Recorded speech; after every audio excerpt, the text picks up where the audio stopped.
On considère que ce qui se fait sans elle se fait contre elle. Par conséquent, dit-il, elle décline la proposition qui lui a été faite d'intégrer la dite coalition. Et Pape Diop et le PDS ne sont pas les seuls à agir. De même, Diop Decroix également a décliné l'offre du leader de Taxawu Dakar.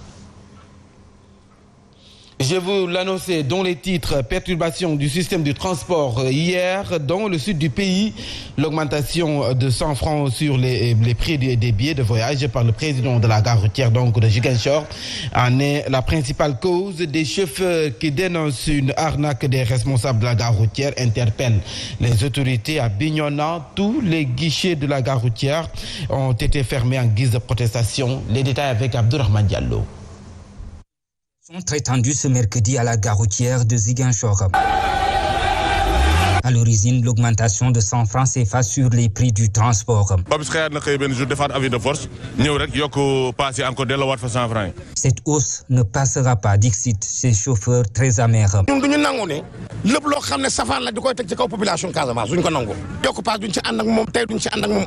La société civile dénonce une forfaiture et interpelle les autorités. Tout est cher ici à Ziguinchor. On y augmente aussi des prix du transport. Si le gouverneur est réellement le gouverneur, il faut qu'il aide les populations de Ziguinchor.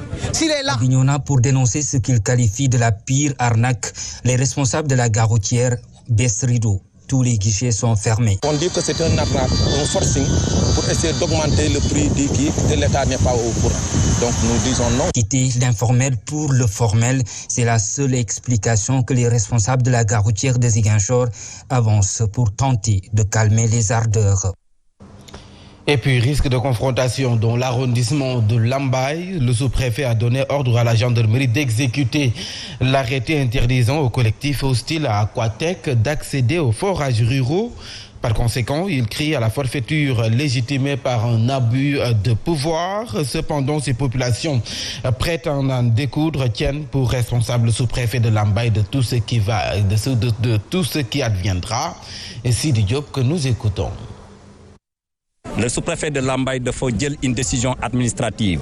Le sous-préfet de Lambaye a notifié aux collectifs de l'arrondissement qui luttent pour le départ d'Aquatec de ne plus jamais mettre les pieds dans les sites qui abritent les forages. Il a parlé de manipulation, d'imposition, de fausses factures, de dénigrement, d'illégalité. Nous chargé le commandant de la brigade de gendarmerie de Bambey pour que nous exécutions quand même l'arrêté. On nous avait convoqué au niveau de la gendarmerie de Bambey. Malheureusement, cette convocation a été annulée à la dernière minute par des appels que nous avons reçus. Nous n'avons même pas reçu de notification venant de l'autorité. Cela pour dire que nous continuons la lutte. Nous sommes dans une étape de notre lutte.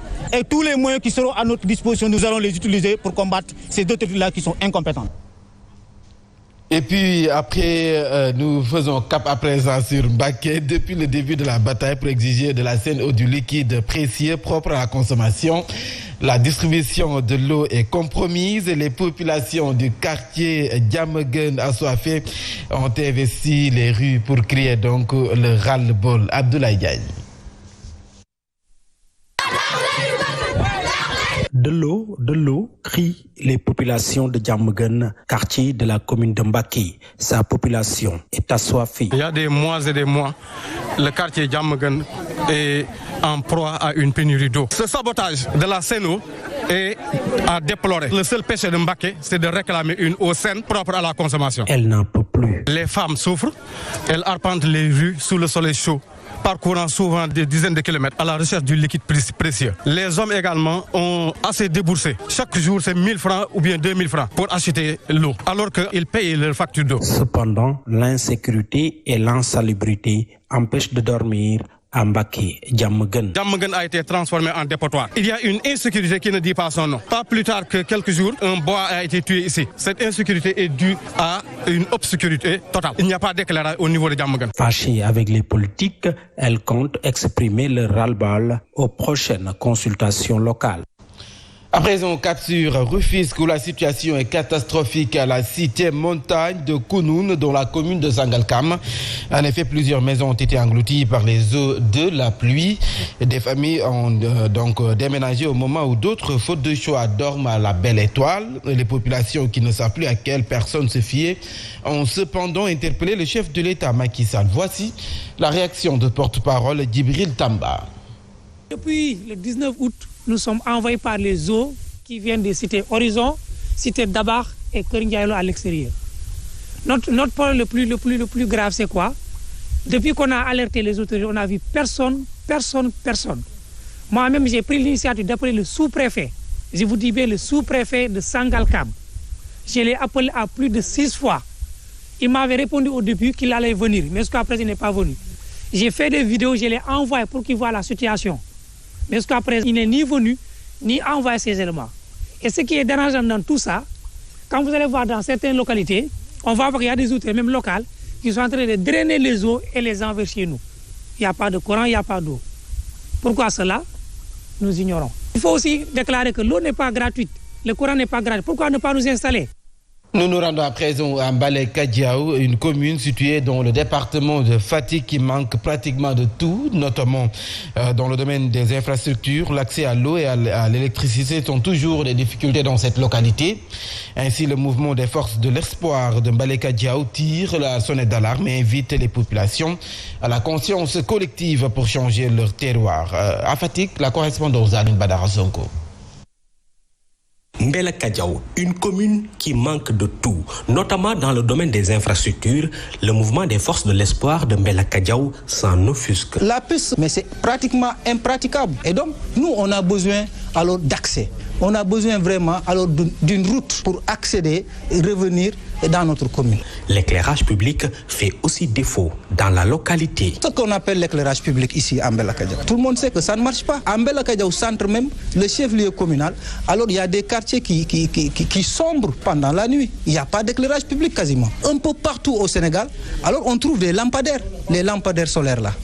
Alors qu'en réalité, à Mbela-Kadiaou, un seul lampadaire n'est pas là. Sur le plan foncier, les partisans du mouvement tirent la sonnette d'alarme. Si vous allez vers Mabel, Niamdjaro ou bien les Tan ici, mais nos terres sont en train d'être délapidées au grand malheur de la communauté de Mbela-Kadiaou. Pour inverser la tendance, le mouvement des forces de l'espoir de Mbela-Kadiaou invite les populations à aller s'inscrire massivement sur les listes électorales.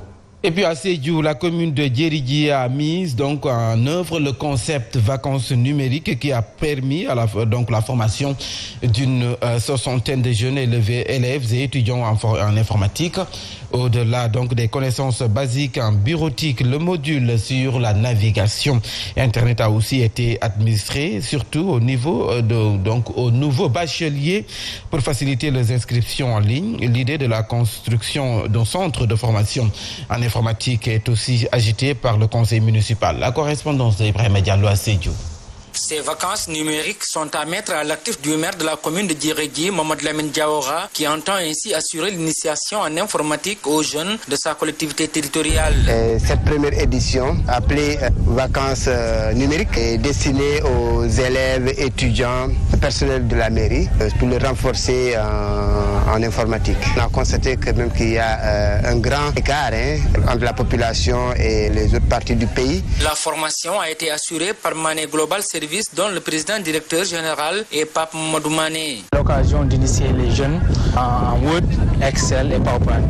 Et on a fait Internet aussi. On a fait l'initiation en termes d'études du clavier, voire au moins faire le désenclavement numérique. Nima Diallo, mairesse du conseil municipal des enfants, au nom des participants, a invité à la pérennisation d'une telle activité. Nous aimerions bien qu'ils nous accompagnent. Aujourd'hui, par exemple, ceux qui n'ont pas d'ordinateur, s'ils ne manipulent pas, ils vont oublier ce qu'ils ont appris. Alors on aimerait bien que, même si on n'a pas de centre de formation, mais que les gens puissent continuer à se former. Cette session de formation, qui va également aider les nouveaux bacheliers dans leur inscription sur la plateforme Campus Sen, a convaincu le conseil municipal de Djeridji de la nécessité d'ouvrir dans la commune un centre de formation en informatique dédié aux jeunes. Prochaine rentrée des classes donc prévue le 11 octobre. Le directeur général du COSEC invite les parents d'élèves et les enseignants à se retrouver pour des échanges sur les violences faites aux enseignants afin d'éradiquer définitivement ce phénomène dans le milieu scolaire. Mamadou Ndione, que nous écoutons avec Alioune Badara Sonko. Sans la discipline. Nous sommes dans un monde ouvert. Il faut poser les questions de droit, etc. Mais dans l'école, il faut de l'apprentissage, il faut beaucoup de rigueur. Et cette rigueur, ce sont les élèves même qui doivent déjà se l'imposer. Parce que l'école est un lieu